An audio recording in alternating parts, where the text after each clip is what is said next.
Bonjour tout le monde et bienvenue sur ce nouvel épisode de Station e-commerce. Ici Arnaud, je suis en compagnie de Valentin aujourd'hui. Salut. Et notre invité du jour, c'est Raibed Tari, fondateur de Papépi. Salut Raibed, comment tu vas? Salut les gars, ça va? Très Tranquille. bien, très bien, merci. Alors, je te le dis clairement, nous on est super contents de t'avoir sur ce podcast. On s'est eu juste après par échange LinkedIn, après qu'on ait diffusé le podcast avec Nicolas du Magicien Bio. Étant donné que toi aussi, il me semble, tu es passé dans Qui va être mon associé, c'est ça? Exactement. Tu te poses la question, c'est que tu as pas mal fait tes recherches, mec. Je n'ai pas fait toutes mes recherches. Des fois, je fais pas mes devoirs. Et donc, on Pas un s'est bon eu en journaliste, contact mais comme ça. Et clairement, nous, quand on a regardé la marque, Valentin d'ailleurs connaissait déjà Papépi. Je pense Yes. qu'il aura pas mal de questions aussi à te poser. Et tout de suite, on s'est dit, vas-y, feu, parce que ça va être hyper kiffant. On connaît l'énergie, on connaît le personnage. Moi, pour la petite anecdote, c'est pas qui veut être mon associé qui m'a fait découvrir Papépi, mais c'est la vidéo que tu avais mise sur LinkedIn de toi où tu vas voir Anthony Bourbon, justement, directement dans ses locaux en te faisant passer pour un livreur. la fameuse vidéo, tout le monde m'en parle, même le président de la République, il m'en a parlé. Je C'est pense vrai. que tout le monde l'a vu, cette vidéo. Ah, Je yes. te jure, même son cabinet m'en a parlé. Ah ouais. Parfait. Le cabinet du président et tout, ils m'ont dit, mais c'est incroyable ce que vous avez fait et tout pour aller chercher vos premiers investissements, parce que c'est quand même une histoire de ouf. C'est comme ça que Papépi a fait sa première levée de fonds de 300 000 euros en 15 minutes quand même. Ah, génial. Ah ouais, énorme. Génial. Mais du coup, un peu, tu peux nous expliquer un peu qui t'es et toi et ta femme également, du coup. Et du coup, c'est quoi votre parcours et comment vous en arrivez là et à tenter des trucs un peu comme ça? Allez, vas-y, je te le pitch assez rapidement, tu vois. En fait, Fatia et moi je m'appelle Raibed Tari. Fatia, c'est ma femme. On s'est rencontrés en 2014. Un vrai coup de foudre, tout le monde connaît l'histoire. On s'est mariés au bout de 5 jours. Je lui ai demandé en mariage au bout de 5 jours. 15 jours après, on était mariés. Et on a commencé à voyager autour de la planète, à apprendre à se connaître à travers des voyages. Et c'est ça l'essence de Papépi. Tout a commencé vraiment là, mais on ne le savait pas encore. C'est que quand on a voyagé, qu'on a cuisiné, pâtissé avec plein de gens autour de la planète, on a découvert des recettes, on s'est découvert à travers les gens. Et quand on est revenu avec toutes ces recettes, le coup du sort a fait qu'on a dû faire des biscuits pour un mariage. On a eu l'idée de créer la bille de biscuits. Ce que vous avez devant vous, ça a été un carton. On s'est dit qu'on avait eu une belle idée.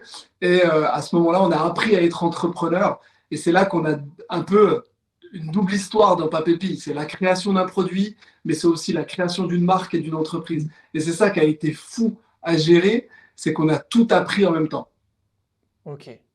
Donc c'est en fait vraiment, c'est assez cool parce que du coup, tu dis c'est le voyage qui vous a emmené là-dedans. Vous avez voyagé comment avec ta femme? C'était quoi comme Écoute, type on de était, voyage? Vous on étiez est des backpackers? Vous aviez un van? C'était quoi comme type de exactement. voyage? Alors là, moi, la première fois, dès que je l'ai rencontré, tu vois, je me suis dit, je vais faire le mec safe, tu vois, puis je l'ai ramené dans un all-inclusive.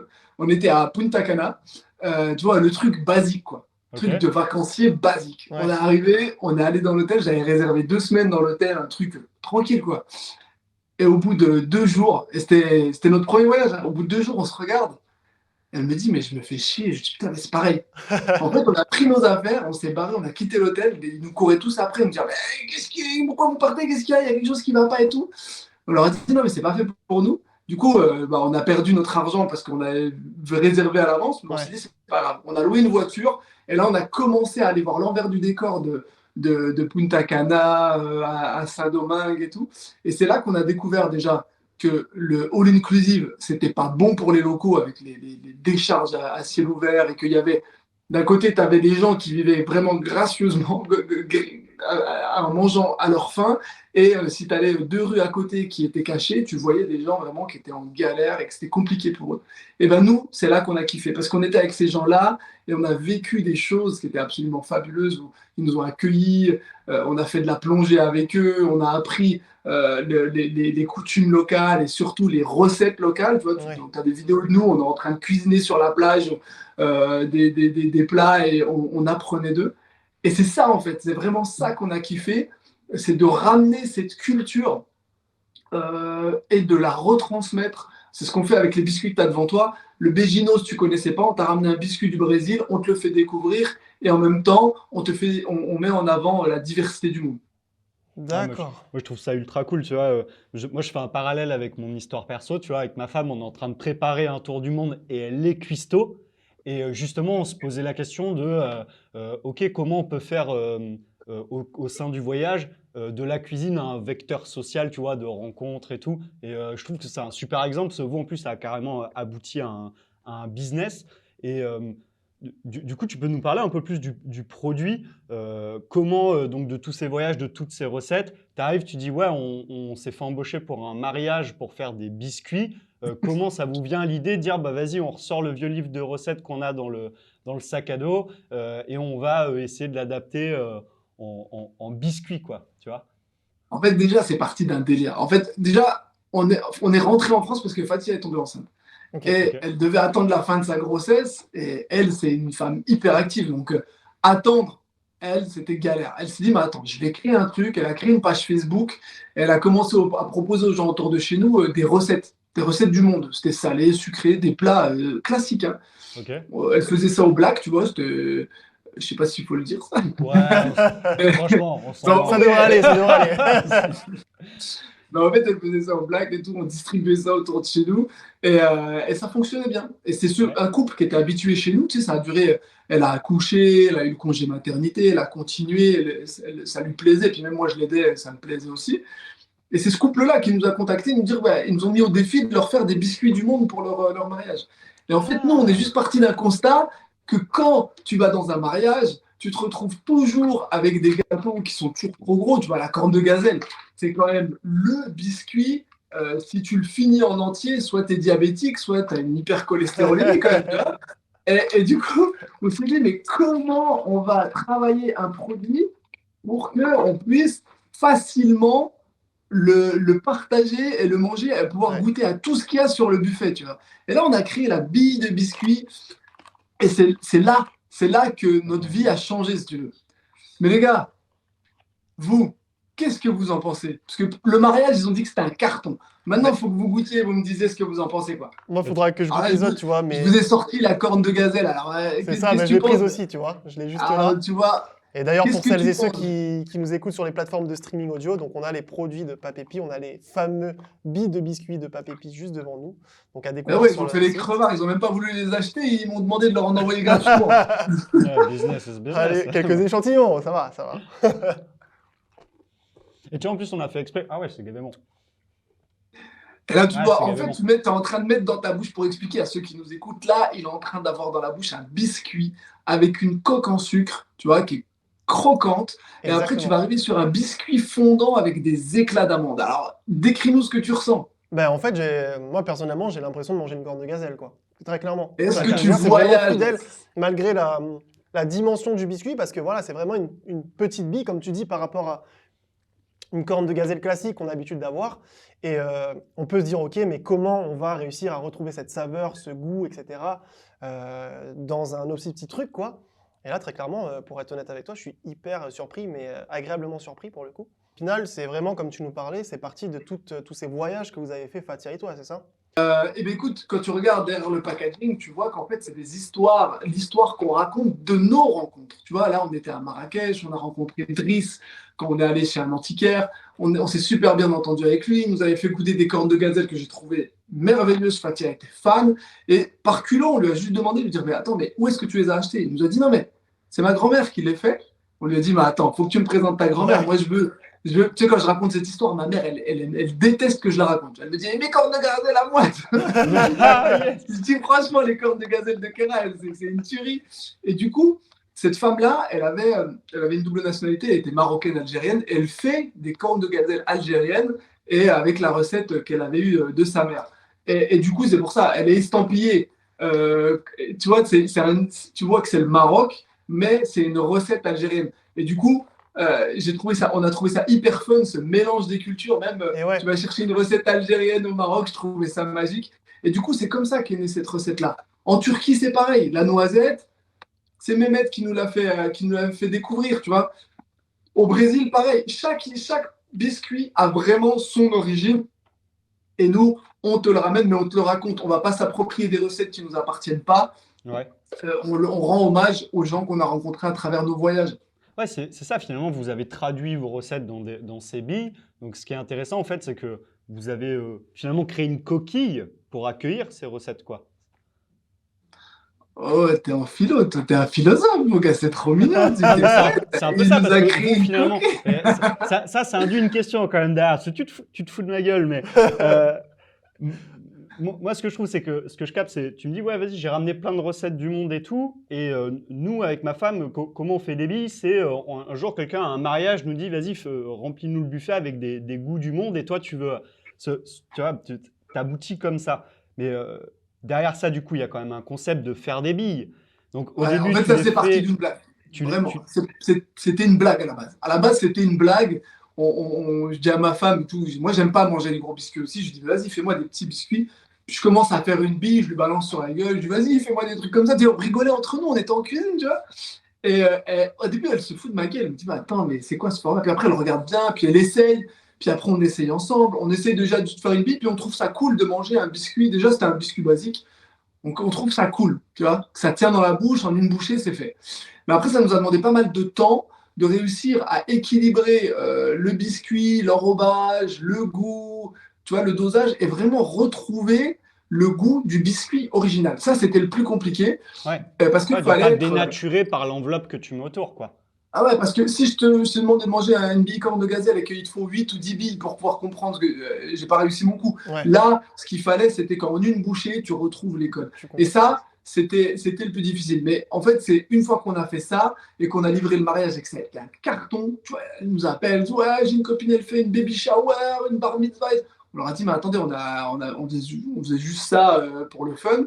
Et on s'est dit qu'on tenait quelque chose à ce moment-là. Donc, tu vois, on va à la CCI, CMA, il faut faire un business plan. Je t'avoue, j'ai saigné du nez quand j'ai vu ce qu'il fallait faire pour faire un business plan. Je me suis dit, mais c'est impossible.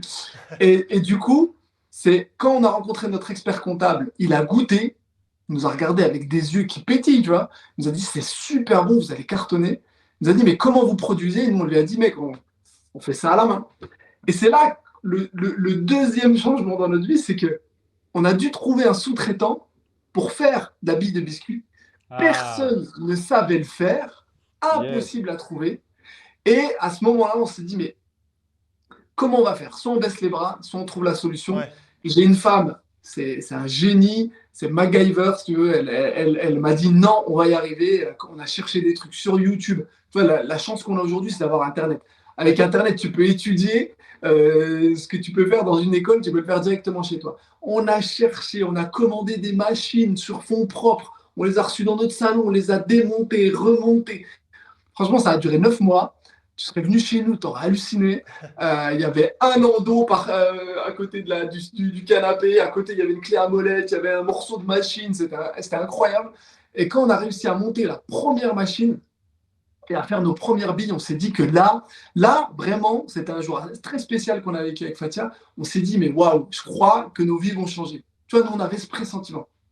Et on est allé très, très confiant, aller voir les banques, leur dire, hey, Bah ouais. regardez ce qu'on a fait et tout. On leur a dit, bah, soutenez-nous, il faut qu'on crée notre usine. Je t'avoue, ils nous ont tous regardés comme des ovnis en disant, ah, bah, attendez, bizarre votre truc, on n'y comprend rien, on n'y croit pas, démerdez-vous. On est allé voir la région, on leur a dit, vous nous filez un coup de main. Ouais, mais ils vous font un crédit bancaire, comme ça on vous file des subventions, des aides. On leur a dit, putain, mais c'est incroyable. Du coup, à ce moment-là, je t'avoue, si tu reviens un peu dans nos histoires avec Fatia, Fatia, elle est issue d'une famille de 10 enfants, il n'y avait pas à manger sur la table tous les jours, elle a dû étouffer ses ambitions, elle voulait faire de grandes études, elle a réussi à devenir infirmière parce que ses parents se sont sacrifiés, mais, elle avait toujours cette ambition étouffée. Tu as 10 enfants, c'est la cadette, elle a dû très vite financièrement aider ses ouais, parents qui n'avaient pas les moyens, tu vois. Moi, je suis né avec un handicap physique, très tôt j'ai été coupé de mes parents, j'ai subi de multiples interventions chirurgicales pour pouvoir marcher, remarcher. Et puis, quand je m'en suis sorti un peu plus tard, j'ai gardé un handicap. Et les gens m'ont toujours regardé en me diminuant, en me disant, bon, ouais, t'es handicapé, un petit ordi, ouais, une table, ça ouais. va tout faire. Moi, je t'avoue, je suis un gros ambitieux. Et c'était compliqué pour moi de rester dans cette coquille que les gens essayaient de mettre autour de moi. Et quand on s'est retrouvé devant ce constat avec Fatia, là, en fait, on s'est encore rejoint dans nos vies. Elle avait cette ambition étouffée. Moi, je l'avais aussi. Et on s'est regardé, on s'est dit, mais on ne peut pas laisser les gens choisir notre destin. Ok, Donc, il faut qu'on crée notre propre chance pour montrer qu'ils ont tort et donner espoir à ceux qui vont être freinés face à des événements comme ça et leur dire, mais tentez votre chance. Et du coup, on avait une maison, on a vendu notre maison, on a récupéré l'argent de cette maison pour investir tout ce qu'on avait dans une usine qu'on a montée nous-mêmes. On a posé des placos, la faïence, le carrelage, on a tout fait nous-mêmes. Ok. Et on a commencé à produire en septembre 2019 et on a commencé à vendre en magasin. Ah ouais. D'accord. Dès Wow, septembre 2019, vous énervé. avez balancé direct les premières productions et direct en magasin? Attends, entre. Écoute, l'argent de la maison, une fois qu'on l'a vendu, il est tombé en avril 2019. Jusqu'à à peu près juin, on a fait des travaux. Fin juin, on commence à recevoir les machines, donc on a commencé à installer l'atelier. Août, on a commencé la première prod. Ma femme, elle m'a dit, vas-y, prends des produits, va dans les magasins autour de chez nous, Super U, Intermarché, Leclerc, tout ce que tu peux avoir en direct. Tu n'es pas obligé de passer par une centrale, tu parles à un mec, le mec il te dit oui ou non. Et ben à ce moment-là, j'ai pris mes produits, je suis allé. Je me rappelle, on n'avait pas encore reçu les packaging définitifs, on avait encore des packaging avec des stickers. Et on est allé les voir, on leur a dit bon, faites pas gaffe au packaging. Mais eux, ils aimaient bien le packaging, pourtant il était dégueulasse. Et on leur disait mais tiens, goûte ce qu'il y a dedans. Les gens, ils goûtaient, ils me regardaient comme si j'étais le Père Noël, alors qu'on était en septembre. Et du coup, on a commencé à installer les produits, mais je devais faire 2000 € de chiffre d'affaires Ok. le mois de septembre. J'en ai fait 10 000 le premier mois. Magique. C'est incroyable. Le Génial. deuxième mois, je fais 15 000 € de chiffre Le d'affaires. culot, quoi, finalement. Même ma femme, elle commence à m'applaudir comme ça. Je dis, ah ouais, Bah maintenant, ouais. ça va et tout. Et même, coup de chance, hein, on a eu un coup de chance, si tu veux une anecdote. On organisait une dégustation sur un Intermarché à Lyon. Et là, il y a une nana qui vient et tout. Et puis moi, tu sais, quand je fais une dégustation, moi, je parle fort, je donne à tout le monde, je balance des produits, je fais goûter, goûter, il faut nous aider et tout. Et là, il y a une nana qui vient et tout. Elle s'appelle Romy Tayeb. Et elle passe, tac, elle vend mes produits. Elle goûte, elle dit, oh, mais c'est cool, sont cool vos produits et tout. Mais je savais pas c'était qui, tu vois. Et du coup, on avance un petit peu. Elle avance un peu, elle revient après, elle refait un deuxième tour. Elle me dit, tenez, je vous donne ma carte, donnez-moi votre carte et tout, je vous recontacte la semaine prochaine. Je prends sa carte et je vois, il y a écrit Franprix. Ah. C'est bon, ça. Responsable innovation, je dis, oh, t'es sérieux? Et du coup, elle me contacte la semaine d'après, elle me dit, envoyez vos produits. J'envoie des produits, elle me dit, il y a deux cas de figure. Soit vous êtes élu innovation à la majorité, et du coup, on vous fait un test magasin dans 50 magasins Île-de-France. Au sein de Franprix, tu veux dire, ils ont un. Au sein de Ok. Franprix. Que au sein de Franprix. Et elle me dit, la deuxième éventualité, c'est vous êtes élu à l'unanimité innovation, et du coup, on vous balance en national dans tous les Franprix. Ah ouais. Bon, nous, on se dit, OK, on n'y croyait pas trop et tout. Elle m'appelle le lendemain, elle me dit, vous êtes élu innovation. Je dis, sérieux, là? Et du coup, ça faisait 3 mois qu'on existait, Franprix nous annonçait qu'il nous nationalisait. Génial. Tu vois, nous, on était là comme des fous, on a dit, vous êtes sérieux? Tu m'étonnes. C'est en 2019. Et là, on les livre en février 2020, tu vois, le temps que tu te références et tout. Ouais. Entre-temps, on gagne le salon des entrepreneurs, on rencontre Raphaël Duchemin, c'était incroyable. Franchement, on avait une hype de ouf. En février, on livre Franprix. Et toi-même, tu sais ce qui s'est passé en mars 2020. Tout le monde sait ce qui s'est passé en mars 2020. Ouais, tout le monde. En mars 2020, mon pote, le confinement, il arrive. On est bloqué de fou. Attends, et Les justement, magasins ne commandent plus, c'est incroyable. c'est là où ça devient très intéressant pour nous, j'ai envie de Allez, dire. regarde tes chiffres. Non, je regarde pas mes chiffres, je regarde mes notes, mais c'est presque ça. C'est là où ça devient très intéressant pour nous, justement, parce que on arrive sur la partie digitale. Je t'avais entendu sur le podcast d'Ecom, qui est déjà passé sur Station e-commerce d'ailleurs, dans Lucky Day donc. Coucou à Dicom d'ailleurs, s'il regarde ou s'il écoute cet épisode. Et justement, à ce moment-là, vous avez fait un gros pivot sur le digital, c'est bien ça? En fait, si tu veux, l'histoire a fait que nous, on n'y connaissait rien en digital. Ouais. Déjà, on travaillait au tout début avec une agence de communication Ok. qui nous disait oh, mais des biscuits sur Internet, ça sert à rien de faire un site Internet, ça va jamais se vendre, lâchez la paire et tout. Déjà, le mec, il nous dit ça, tu vois. Ouais. Nous, on était là. Nous, on est des naïfs, on n'y connaît rien au game. Donc, on avait enregistré cette information. Mais le truc, c'est qu'au moment où il y a eu le confinement, nous, on est infirmiers, on a dû retourner au front. Ouais. Donc, tu vois, on a dû délaisser Papépi. Mais en plus, on pouvait rien faire parce que Papépi, c'était une nouvelle marque. Quand tu installes Papépi en grande distribution, tu fais des dégustations pour faire connaître le produit parce Ouais. qu'il n'est pas connu. Et donc, du coup, les magasins ne commandaient plus parce qu'il n'y avait plus de dégustation. Ouais, t'es en chômage technique Donc- en quelque sorte, quoi. Donc, de quoi? T'es en chômage technique, du coup, en quelque sorte, sur l'activité de C'est pas Papépi. bah non, parce que déjà, nous, on était trop jeunes pour avoir les aides de l'État, Ok. donc c'était mort. Et en plus de ça, bah, plus personne commande. Tu peux dire chômage technique, mais le problème, c'est que nous, on a des usines, on a des crédits à payer. Tu peux pas te dire, bah, c'est une fatalité, c'est pas grave. Nous, on allait couler. Si on vendait pas, on était mort. Ah ouais, Et d'accord. du coup, comme on a chopé le Covid très rapidement avec Fatia, parce que je te rappelle qu'au début, on n'avait ni masque, ni gants, tout le monde Eh se oui. crachait dessus, personne ne comprenait rien à cette maladie. Et du coup, on s'est retrouvé en quarantaine. À se regarder avec Fatia en train de chialer en position fétale, se dire on va tout perdre et tout, c'est la merde. Je te jure, c'était incroyable. Et là, Fatia, elle a fait un truc de ouf, c'est qu'elle a scrollé sur son téléphone. Et elle tombe sur une pub Shopify qui dit Allez. fais ton site en 2 heures. Quoi. Tu sais, les fameuses pubs qui te disent ouais, hyper facile de faire son shop sur Shopify et tout. On dit ok. On dit avec Fatia, mais attends, on va tester quoi. Parce que même nous, on se rendait compte qu'on commençait à acheter en drive, qu'on commençait à commander de plus en plus en ligne, tu vois, comme tout le monde. Bah ouais. Et là, on commence à travailler sur un site Shopify. Je t'avoue, il était dégueulasse, mais il faisait le travail. Au moins, il Et avait le mérite on fait le d'exister, quoi. site. Ben, voilà, il existait. On a fait le site en une nuit. On a mis 2, 3 photos. On avait une photobox, on prenait des photos vite fait, comme ça, pour mettre les produits. On regarde notre stratégie de vente et tout, on met tout. Et là, le lendemain, on finit le site, on se dit, mais c'est bien d'avoir un site, mais comment tu ramènes du trafic? Ouais. Et là, Fatia a eu l'idée de génie d'elle aller sur Instagram et elle allait commencer à parler avec Vanessa Demouy, avec Arthur, avec Manu Payet, avec Moundir de koh avec plein d'influenceurs food et tout. Elle commence à leur dire très simplement, écoutez, on est en galère, on est une petite entreprise française, on va crever, on n'a pas d'argent à Ouais. vous donner. On a juste besoin, s'il vous plaît, d'un tout petit coup de pouce parce que c'est galère en ce moment. Tu sais, on leur parle sincèrement. Et là, on pose le téléphone, le lendemain, 70% de réponses. Même Arthur nous répond, Moundir me dit passe-moi ton numéro, je vais t'appeler. Il Allez. m'appelle, on passe 3 heures au téléphone, il me dit vous êtes terrible et tout, je vais vous aider. Et il nous a donné un élan de fou, Moundir. Moundir, il fait une story, on fait 5 000 € de chiffre d'affaires. Pouah. Vanessa Demouy, je lui envoie un box, et je l'ai reposté en plus ce matin sur LinkedIn. Une story, on fait 5K encore. On commence à faire un Magnifique. mois de ouf. Non, mais c'était incroyable. Magnifique. Les influenceuses food, Marjo, Samira et tout, ils font, ils goûtent, ils disent, mais c'est incroyable, c'est super bon et tout. Et là, en chiffres, on commence à refaire un super chiffre.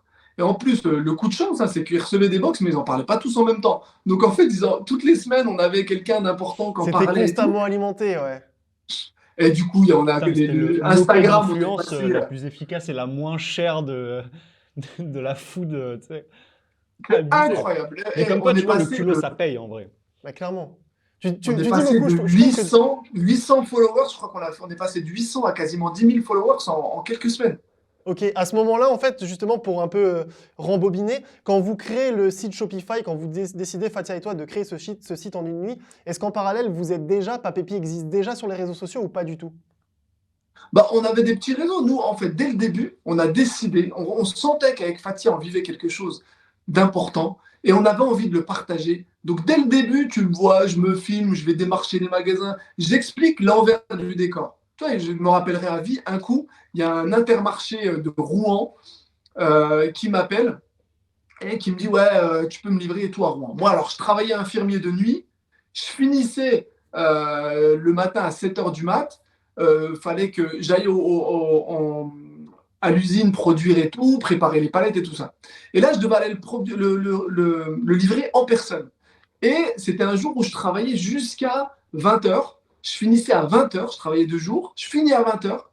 Et là, je charge ma voiture avec des produits, je roule toute la nuit, tu vois, j'avais quasiment 6 h 30 de route, tu vois, Bah Oh, parce ouais. qu'on habitait à Annecy. Et je roule toute la nuit pour arriver, parce que les livraisons dans les magasins, c'est entre 6 h 30 11 h.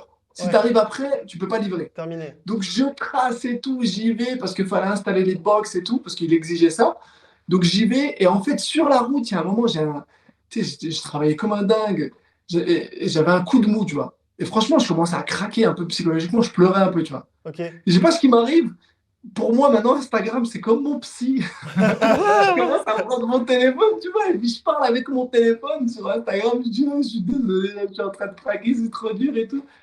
Et là, on avait une petite communauté. On avait à peu près 1000 personnes qui nous suivaient. Ok. Et là, je reçois des centaines de messages. Mais force à vous, courage, lâchez rien et tout.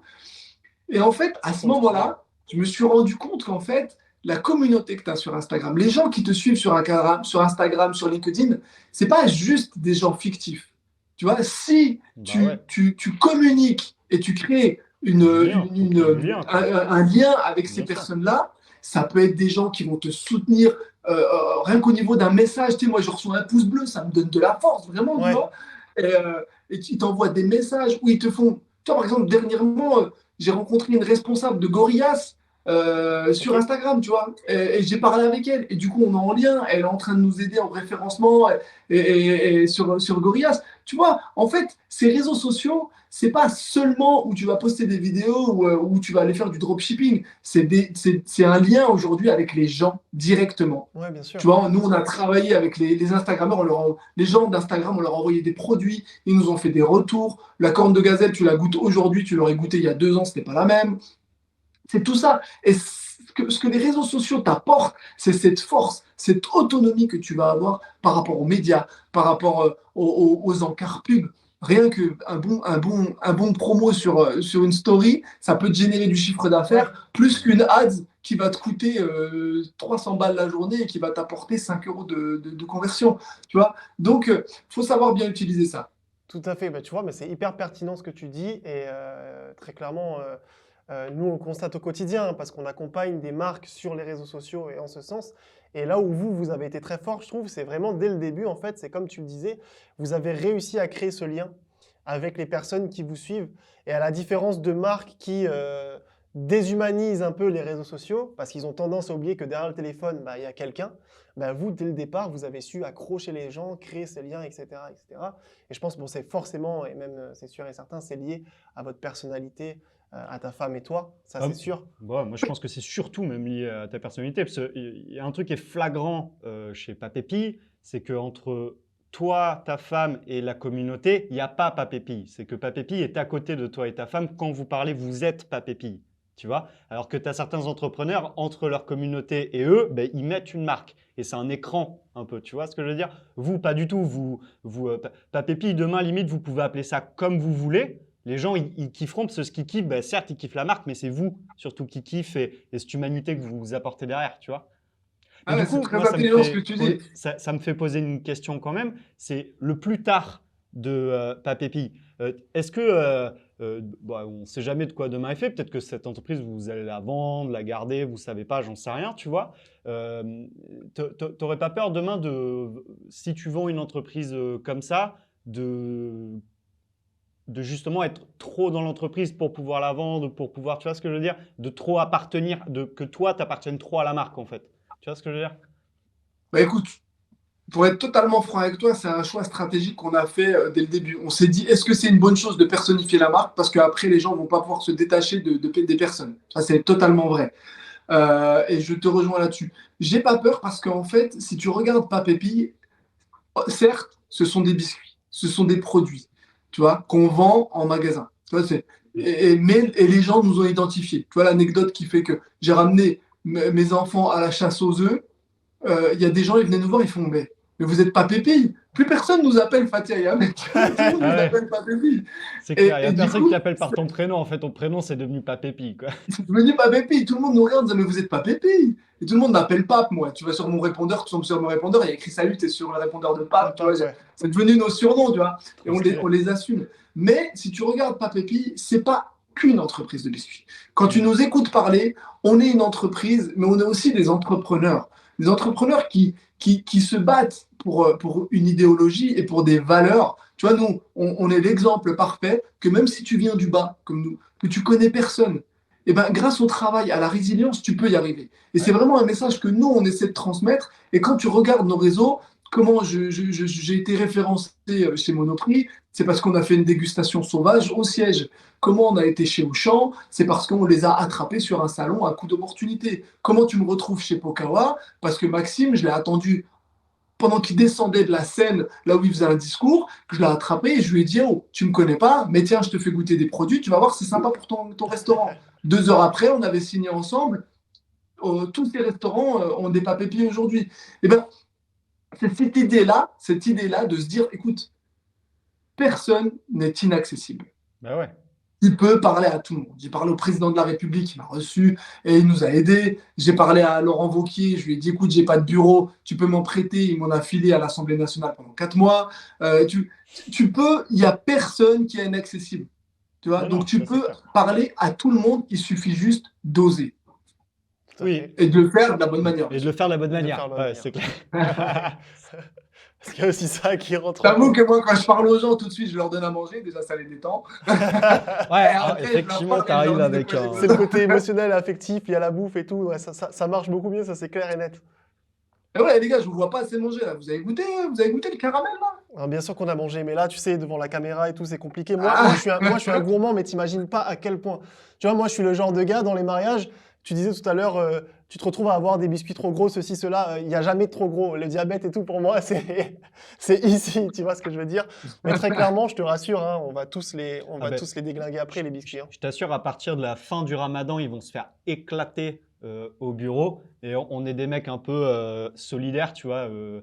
Amine, le fondateur Philastique, mon associé, il est en plein ramadan, du coup, le pauvre. Et je sais qu'il kifferait tout goûter et éclater les papépilles. Donc on va être sympa, on va les coffrer, quoi. Mais on va les goûter et on va avec Je lui. t'avoue, tu serais un diable.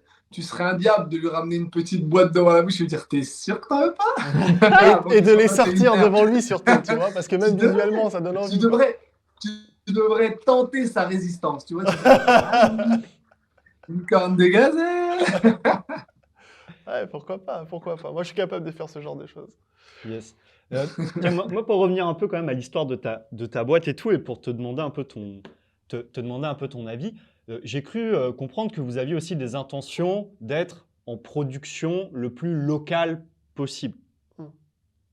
Bon, déjà, je présume que tu dois avoir des galères de ouf au niveau de certaines matières premières pour les trouver au plus proche de chez toi. Des fois, le plus proche de chez toi, c'est forcément quelques centaines de kilomètres. En fonction du produit, tu es obligé. Ah, c'est galère, c'est galère. Du coup, ma C'est première très, question, ça va très être dur. comment tu fais pour être une marque du monde? Parce que tu es une marque qui, tu vois, qui promeut le voyage, etc., etc., et pour avoir une éthique locale, quoi, et travailler de façon locale avec plein de gens, etc. Bah écoute, déjà, faut être honnête. Tu peux pas avoir tous les ingrédients en France. Ouais. Ouais, Si tu c'est trouves clair. des noix de coco en France, tu m'appelles, je veux bien les acheter. Ah, c'est clair, là-dessus, Mais on est d'accord. il n'y a pas de souci. Tu vois, mais après, tout ce qui est matière première, tu vois, notre farine, elle est française, notre beurre, il était français. Là, en ce moment, on galère tellement qu'on prend du beurre belge. L'huile de colza, là, mon pote, là, c'est. Oh. Ouais. Hey, j'ai jamais vu ça, c'est incroyable. C'est Ouais. incroyable ce qui est En en ce train de moment, se ouais, avec le passer. contexte, c'est chaud. Hein. Non, mais on est rationné. Nous, on a besoin, on utilise du beurre, de l'huile, on a les matières premières les plus chères. On galère de fou. J'avais des noisettes françaises. Je suis obligé d'aller chercher en Turquie en ce moment. J'en prends aussi un peu en Italie parce que c'est pas possible. C'est pas possible. Comment tu veux qu'on fasse? Du coup, tu es obligé d'aller te fournir à l'étranger en ce moment. Pourquoi? Parce que tu n'as pas moyen d'acheter en France ou parce que justement, tu n'as pas les moyens d'acheter en France? Parce que Non, c'est et trop cher, entre guillemets, et que ça fait éclater. non. Même cher ou pas cher, t'as pas moyen. Ah, il n'y en a Ils pas, ont quoi. Il n'y a pas de ration. câble. Il y a des fournisseurs. Il y a des fournisseurs. Ils disent tu peux prendre 30 litres d'huile. Point. Ok. C'est rationné parce qu'on doit fournir tout le monde. Ouais. Ah ouais, tu as même de Stop. la ration à la quantité. Ah ouais, Ah, mais carrément. il y a des fournisseurs.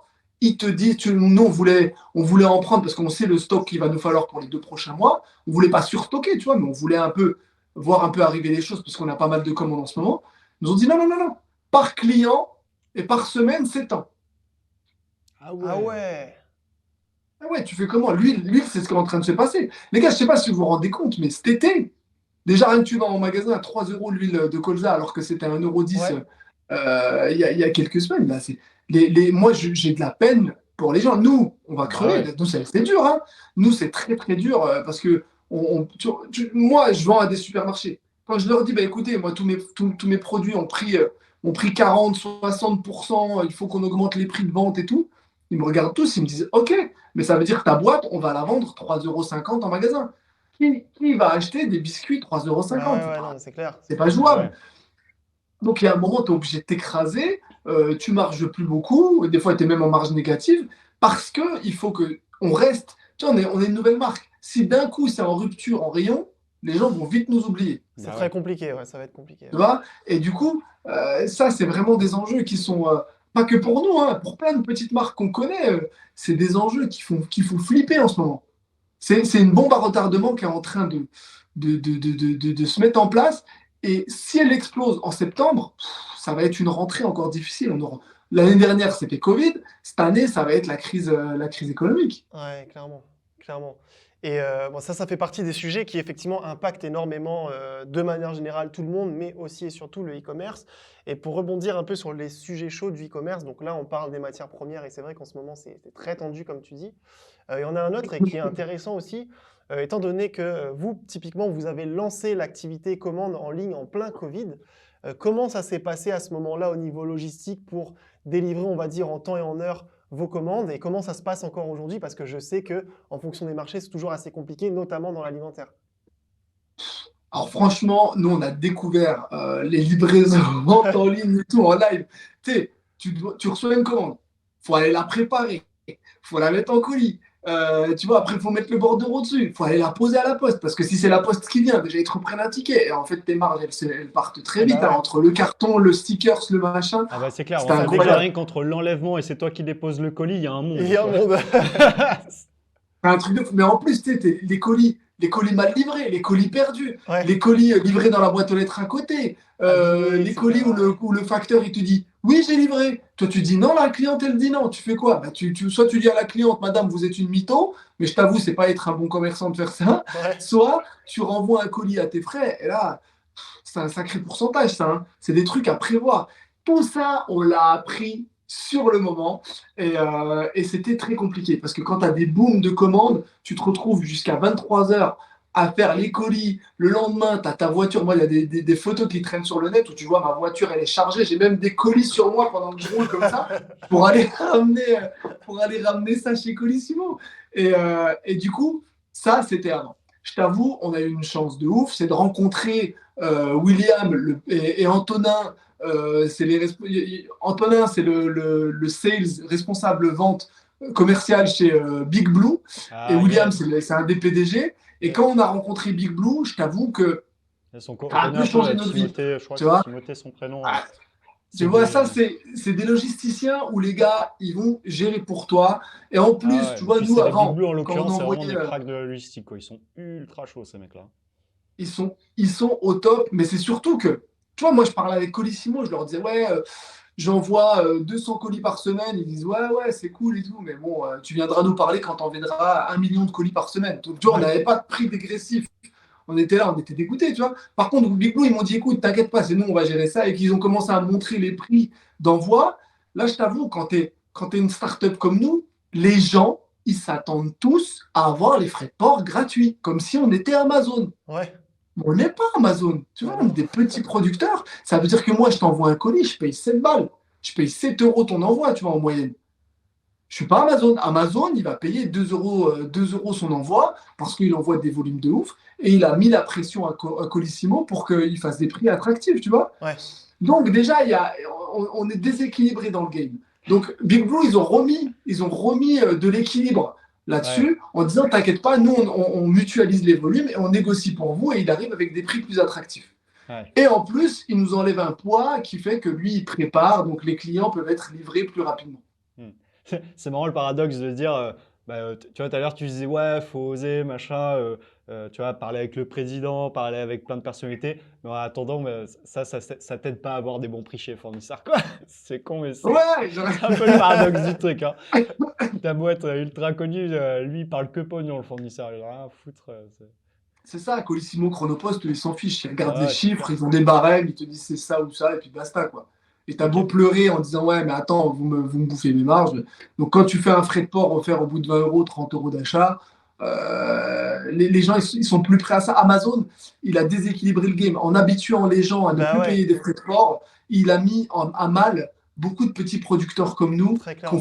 qui font pas des volumes. Et du coup, les gens, dans leur tête, quand les frais de port sont offerts, ça veut dire que même nous, Colissimo, ils nous offrent les frais de port, tu vois. Bah non, Ah mais non, c'est mais ça, c'est mais pas pour ça la eux, ça réalité. n'existe plus. Mais je pense que, comme tu disais, hein, il y a des gens, ils savent juste pas, en fait, Bah que ouais. quand le commerçant, il envoie le colis, donc le produit que la personne a commandé, il y a des gens, ils savent pas, je pense, que le commerçant paye, en fait, pour envoyer ce colis, quoi.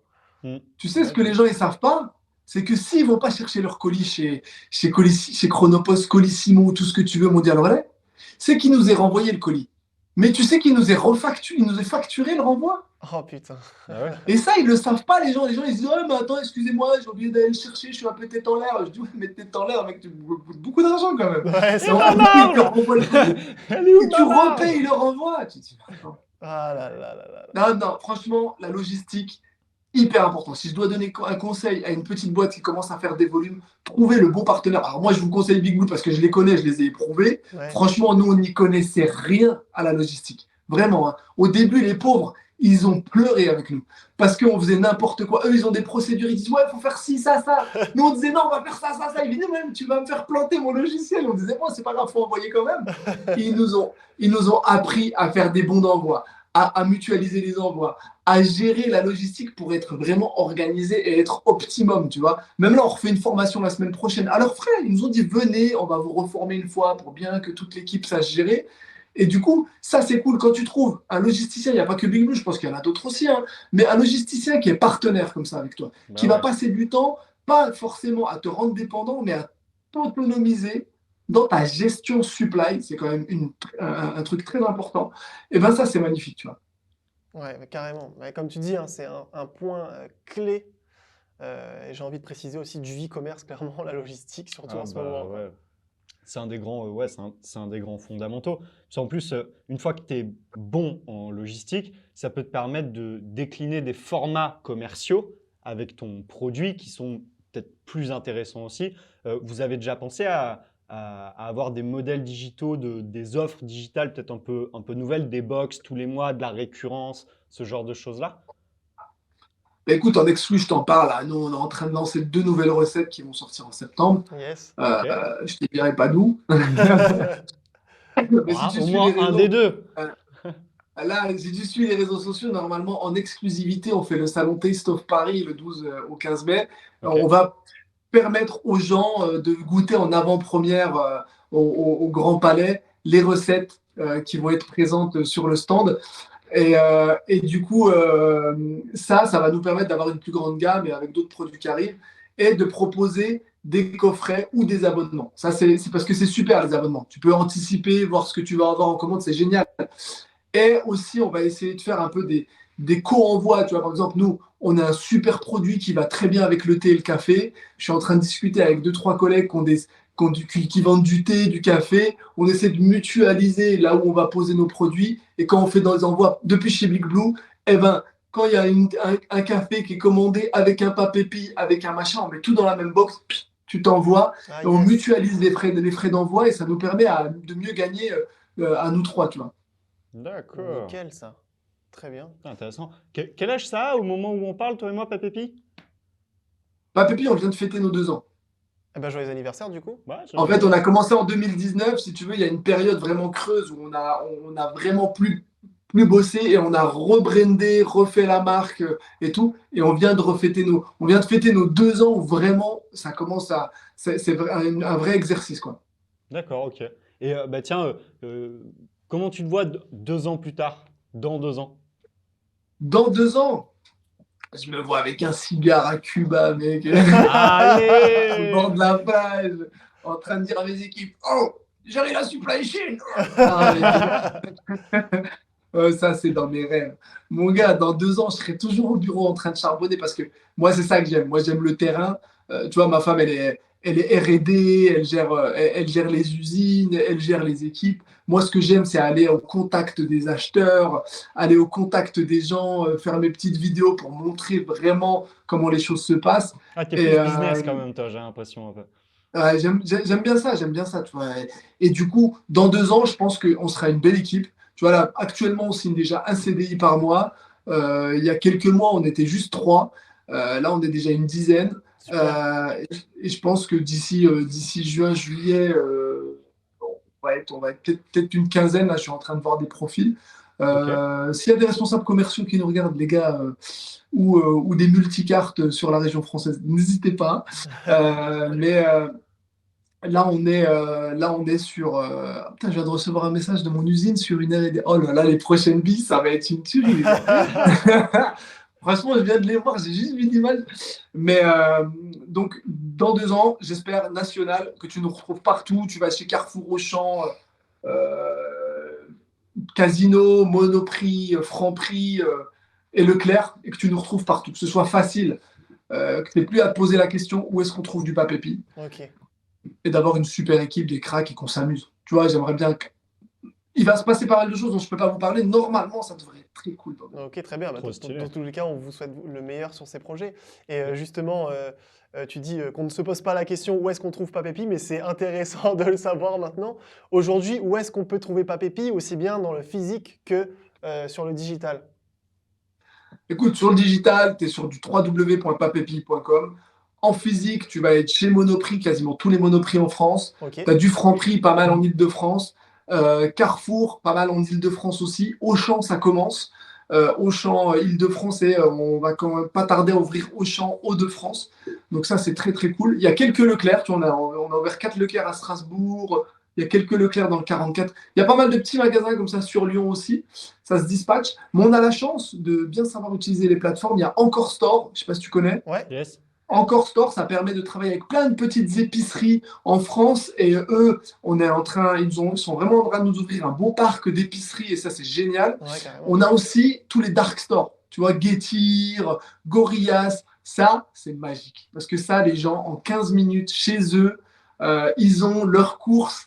Et si tu as une envie de papépi pendant que tu regardes la télé, en 15 minutes, t'es livré, ça, c'est magique. Ouais, C'est tu vas sur l'avenir ton appli et des bam, courses. c'est fait. Sur toute la France pour Gorillaz et...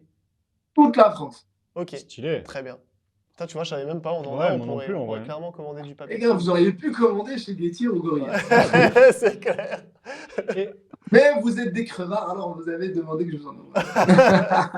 évidemment. Et fier de l'être, et fier de Et- l'être. Attends, moi, j'ai quand même une autre question aussi. Tu vois, moi, ce que je kiffe dans ton histoire, c'est qu'il y a plein de grosses étapes pour un entrepreneur français qui sont ultra dures à passer, que vous avez passé. Tu t'es industrialisé, tu vois, tu t'es digitalisé, tu fais de la noto, mais un truc de malade, tu vois, tu arrives ultra bien à te faire reconnaître. Pour toi, selon toi, c'est quoi, genre, la prochaine big étape que ta boîte elle doit franchir? La prochaine big étape, elle est vraiment en interne. Si tu veux, là, on a des équipes. Anthony et Faut les que tu te équipes de film structures. nous ont beaucoup aidé à structurer, si tu veux, à Ouais. structurer, à avoir une bonne organisation, prendre de l'avance un petit peu sur le travail pour bien préparer les campagnes. Nous, tu travailles aujourd'hui chez Papépi. Pour tous ceux qui nous regardent, ceux qui veulent bosser ici, on travaille toujours dans l'urgence. Tu vois, C'est Ok. c'est tout le temps en cours. Les gars, il y a ça de nouveau. J'arrive Toujours tous le les coup de matins feu, avec ouais. une nouvelle idée. Mes équipes, ils arrivent avec de nouvelles idées. En fait, on fourmille toujours de plein d'idées. Et en fait, on travaille toujours dans l'urgence, plein de campagnes parce qu'on manque d'organisation. Donc, je pense que là, il y a une base à poser là-dessus. Le recrutement est très important. Et ça, c'est la prochaine étape, c'est au niveau terrain. Tu vois, on n'a pas encore fait notre maillage commercial. Et c'est ça notre prochaine étape, c'est d'avoir les bons éléments aux bons endroits pour qu'ils stimulent les magasins et qu'ils regardent bien qu'il y ait toujours du stock de papépi et que ce soit Ouais, bien implanté et tout ça. Ça, c'est un vrai enjeu. très bien. Ok. Putain, super. Il me Super, super. semble qu'on a fait le tour, du coup. Est-ce que toi, tu Bah avais ouais. d'autres questions, Val? Non, je réfléchis un petit peu, je vois, mais non, pour moi, franchement, je t'ai posé à peu près les questions que je voulais te poser. Vraiment, bravo, notamment pour la partie industrialisation. Bon, tu m'as bien embrayé en début de vidéo, mais j'aurais aimé approfondir. Mais je pense qu'à l'occasion, je t'appellerai, parce que ça me rend curieux, ce genre de sujet sur l'industrialisation. Tu vois, moi, je me dis, comment d'un mariage vous êtes passé à vous galérer à faire ça à la mano et à vous dire, OK, on va brancher telle machine et ça va le faire, tu vois, si on les modifie comme ça, Ouais, comme mais ça. là, en plus, tu verrais nos usines aujourd'hui par rapport à comment elles étaient au début, ça n'a plus rien à voir. Là, on a passé une step parce que toi, on a automatisé. Toi, tu parles de l'automatisation Ouais, de ouf. du process. On a automatisé. Ensuite, on était artisan, donc c'était plutôt des machines artisanales qui sont devenues semi-artisanales. Et là, on est passé à un game industriel. Tu vois, par exemple, avant, on produisait 1 tonne par mois. on est passé en semi-industriel à 4,5 tonnes par mois. Là, actuellement, normalement, d'ici septembre, on va être à 60 tonnes par mois. Tu vois, donc, Ah ouais. en termes de step, il fallait le gérer. Hein. Tu vois, bah là, actuellement, on tourne sur 2 usines. Donc, tu vois, Toujours dans la région les gens, ce d'Annecy? qu'ils voient, ils voient la médiatisation, ils me voient un peu partout, mais derrière, on travaille comme des malades. Hein. Moi, il y a une vidéo qui va sortir avec BPI, là, c'est 24 heures dans les baskets de Papépi. On a passé 24 heures à montrer nos journées. Ils ont reçu les rushs, ils nous ont regardé, ils se disent, vous êtes des fous, comment vous faites pour tenir? Il y a 72 heures dans vos 24 heures là. Ils nous ont dit, des 24 heures de malade, vous dormez quand et tout. On leur dit, on n'a pas le temps, avec tout ce qui se passe, on n'a pas le temps. Et Donc, tu veux ouais, continuer à rester sur le bassin de Annecy pour tes usines, etc. on n'est plus du tout sur Annecy. Ok. Ah, ça, L'usine je savais pas d'Annecy, du on a tout. dû la fermer parce qu'elle était trop juste. On en a une deuxième qui est à côté de Compiègne. Ok. Et on en a ouvert une nouvelle qui est à côté de Aix-en-Provence. Ah, yes. Ouais, mais pas loin de chez vous. Donc, Non, alors nous, ici, on on a est à réussi. Bordeaux. Moi, je viens de là-bas, mais Donc, ah oui, c'était à Bordeaux. On a fait les deux là. C'est déjà pas mal pour pouvoir répondre à la demande. Bah Et ouais. nous, donc, ça nous a permis aussi, on est beaucoup plus sur Paris. On a mis nos équipes à Paris parce que il y a beaucoup de choses pour nous qui se passent au niveau du, tu vois, au niveau du chiffre d'affaires. On fait quasiment 65% de notre chiffre d'affaires, il est Ok. sur l'île de France, tu La vois. région parisienne, ouais. Le temps qu'on ouvre le reste, il faut absolument qu'on rééquilibre ça. Si tu vas sur Paris, tu en trouves très facilement. Quand tu vas ailleurs, c'est plus compliqué. Ok. ok. Yes. Très bien. Bah, franchement, déjà, bah, merci beaucoup. De rien, je pense que tu as un bon podcast. Là. Ah, bah, ça, je sais pas. Ça, je sais pas. On verra. On verra au montage. Oh, là t'as un bon, là. Attends, là, les gars, je vous ai parlé de pas mal de sujets. Moi, je suis assez chaud, je parle avec beaucoup d'énergie. Donc, Ouais, c'est Non, cool. mais carrément, mais de toute façon, il dit ça pour te taquiner, mais clairement, c'est un plaisir de t'avoir sur l'épisode. Encore une fois, moi, je le disais, des conseils au téléphone, et puis même des vidéos que j'avais vues de toi et autres sur les réseaux, on sent que tu as cette énergie, on sent que, de manière générale, chez Papépi, vous avez ce côté humain, et donc c'est Ouais, de toujours un ouf. plaisir pour nous de faire des enregistrements pardon, de podcasts avec des profils comme le tien, plutôt que d'autres qui sont peut-être plus corporate, etc. quoi. Nous, de notre côté, on mettra de toute façon, pour toutes celles et ceux qui nous écoutent, les liens utiles vers Papépi, bien évidemment, sur tous les supports. Et puis, bah, encore un grand merci à toi, Raibed, pour ton intervention. pas de soucis, les amis. On est ensemble. Voilà. Bah, merci et bah, au revoir tout le monde et à bientôt dans Et le à très prochain bientôt. épisode. Ouais. Bye. Bye.